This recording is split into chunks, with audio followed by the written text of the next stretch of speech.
માટે આપણે આ તલ લીધા છે. તલ આપણે કાચનો બાઉલ ભરી લીધો છે અને એનાથી અડધો આપણે ગોળ લીધો છે. ગોળ આપણે કોલ્હાપુરી લીધો છે. હવે આપણે પહેલાં તલને શેકી લઈશું. આપણે ગેસ ચાલુ કરી દીધો છે. હવે કઢાઈમાં આપણે તલ નાખી દઈશું અને તલ થોડા ફૂટે ત્યાં સુધી આપણે શેકી દઈશું. ચાલો, આપણે તલ ગરમ થઈ ગયા છે અને થોડા ફૂટવા પણ લાગ્યા છે. તો હવે આપણે તલને કાઢી લઈશું. તો આ રીતે આપણે તલને થાળીમાં કાઢી લઈશું અને ઠંડા થવા દઈશું. ચાલો, આપણા તલ ઠંડા થાય છે ત્યાં સુધી આપણે ગોળનો પાયો કરી લઈએ. તો એની માટે આપણે 1 ચમચી ઘી નાખીશું. ઘી વધારે નથી નાખવાનું, 1 ચમચી જ નાખવાનું છે નાની. ઘી મેલ્ટ થઈ ગયું છે. હવે આપણે ગોળ નાખીશું અને પાયો કરી લઈશું. આપણે એકદમ ધીમા ગેસ ઉપર આપણે પાયો કરવાનો છે. ચાલો, આપણે જો ગોળનો પાયો થઈ ગયો છે તો આપણે એકવાર આ રીતે વાટકીમાં નાખી અને ચેક કરી લઈશું એટલે આપણને ખ્યાલ આવી જાય. આ રીતે આપણે જોઈ લેવાનું. તરત જ વેરી જાય છે એટલે આપણો પાયો થઈ ગયો છે સરસ. તો આપણે થોડીક વાર થવા દઈશું એટલે એકદમ કડક સરસ થાય આપણી ચીકી. જો આપણો ગોળ એકદમ વ્હાઈટ હતો એમાંથી જો આ રીતે કલર બદલાઈ ગયો છે અને આપણો પાયો બરાબર બહુ સરસ થઈ ગયો છે. મેં ચેક કર્યું પછી મેં 2 મિનિટ ગયો આને થવા દીધું હતું. હવે આપણે જે આ તલ છે શેકી અને રાખ્યા હતા એ આની અંદર નાખી દઈશું અને આવતા જઈશું અને નાખતા જઈશું. અને ગેસ આપણે એકદમ ધીમો કરી લેવાનો છે.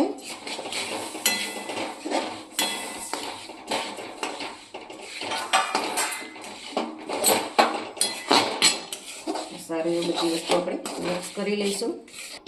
જો આ રીતે આપણે બધી વસ્તુ સરસ મિક્સ કરી લઈશે અને થોડુંક અમથું ઠંડુ થાય એટલે આપણે પ્લાસ્ટિક પર નાખવાનું છે. એટલે એકદમ વધારે ગરમ નહીં રાખવાનું. આપણે ગેસ બંધ કરી લીધો છે.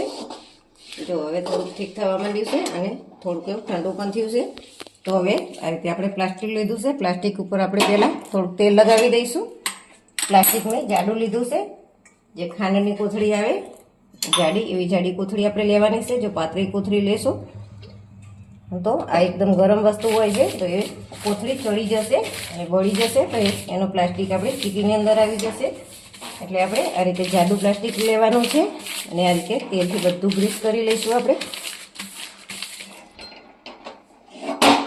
હવે આપણે આ બધી વસ્તુ આની અંદર નાખી દઈશું.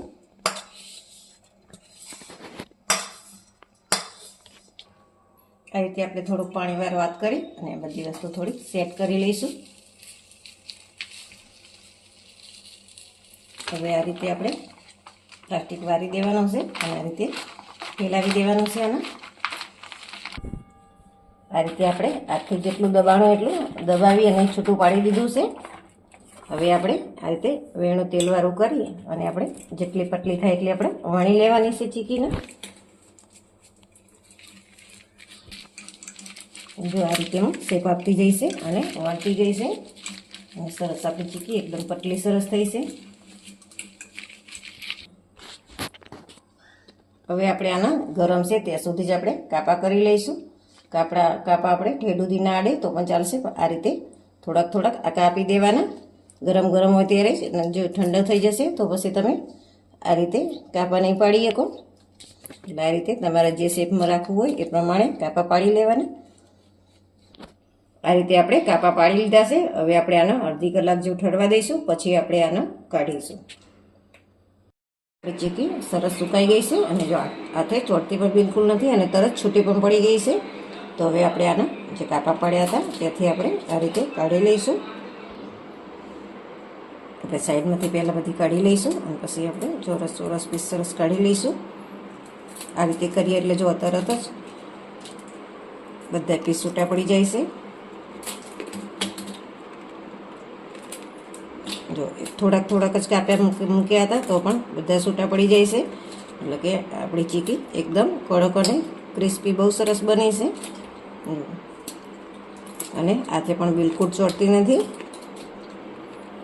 તમે પણ આ રીતે ચીકી બનાવજો. અત્યારે શિયાળામાં આ બધી વસ્તુ ખાવાની બહુ મજા આવે છે. મેં તમને અડધી કલાક કીધું હતું પણ 10 જ મિનિટમાં આપણી ચીકી સુકાઈ અને સરસ થઈ ગઈ છે. જો બીજી બાજુ તો કાપો છે નહીં તો પણ જે કાપો મૂકેલો હોય ત્યાંથી આ રીતે આપણે આમ કરવાનું એટલે તરત જ આપણી ચીકી સરસ છૂટી પડી જશે તો આ રીતે આપણે બધી ચીકી સૂટી પાડી લઈશું. ચલો આપણી ચીકી તૈયાર છે. તો તમને આ ચીકીનો રેસીપી વિડીયો ગમ્યો હોય તો લાઈક કરો, શેર કરો અને સબસ્ક્રાઈબ કરવાનું ભૂલતા નહીં.